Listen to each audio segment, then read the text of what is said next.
அனைவருக்கும் இனிய வணக்கம். என் பெயர் உத்ரா. நான் புனிததோச சர்வதேச பள்ளியில் 10ஆம் வகுப்பு படிக்கிறேன். இன்று நான் தமிழ் சொல்வலாம் என்னும் தலைப்பில் சில வார்த்தைகளை கூற வந்துள்ளேன். ஒரு மொழி பொதுமக்களாலும் அதன் இலக்கியம் புலமக்களாலும் அமையப்படும். தமிழ் பொதுமக்கள் உயர்ந்த பகுத்தறிவுடையர்.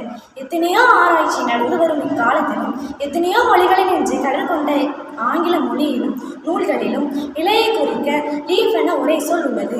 ஆங்கில நூல்களிலும் வேறு பல வகைகளில் இலைகளை பாகுபாடு செய்தனரே அன்றி தமிழ் பொதுமக்கள் போல வன்மை மென்மை பற்றி இலை தாள் தோகை என பாகுபாடு செய்தாரில்லை. தமிழ்நாடு எத்தனையோ பொருள் வளம் உடையது என்பது அதன் விளைபொருள் வகைகளை நோக்கினாலே விளங்கும். பிற நாட்டில் உள்ள கூலங்கள் எல்லாம் சிலவாகவும் சில வகை பட்டணமாகவும் இருக்க, தமிழ்நாட்டில் உள்ளவையோ பலவாகவும் கழிப்பக வகை பட்டணமாகவும் இருக்கின்றனர். எடுத்துக்காட்டாக கோதுமையை எடுத்துக்கொள்ளின் அதில் சம்பா கோதுமை, குண்டு கோதுமை, வார் கோதுமை முதலிய சில வகைகளே உண்டு.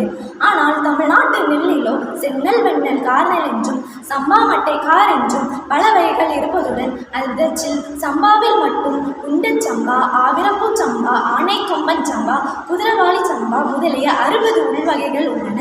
வரகு, காடை கண்ணி முதலிய சிறு கூலங்கள் தமிழ்நாட்டில் அன்றி வேறெங்கும் விளைவதில்லை. தமிழ்நாட்டிலும் தென்னாட்டிலே அவை விளைகின்றன. பழங்காலத்தில் விளைந்த அளவு பொன்னும் பவளமும் முத்தும் மணியும் இன்றும் விளையாவிடனும் அருமையான கூலங்களும் சிறு கூலங்களும் இன்றும் தென்றமிழ் நாட்டில் விளைவது கண்கூடு. ஒரு நாட்டு வளத்திற்கு தக்கபடியே அந்நாட்டின் மக்களின் அறிவொழுக்கங்களும் அமைந்திருக்கும்.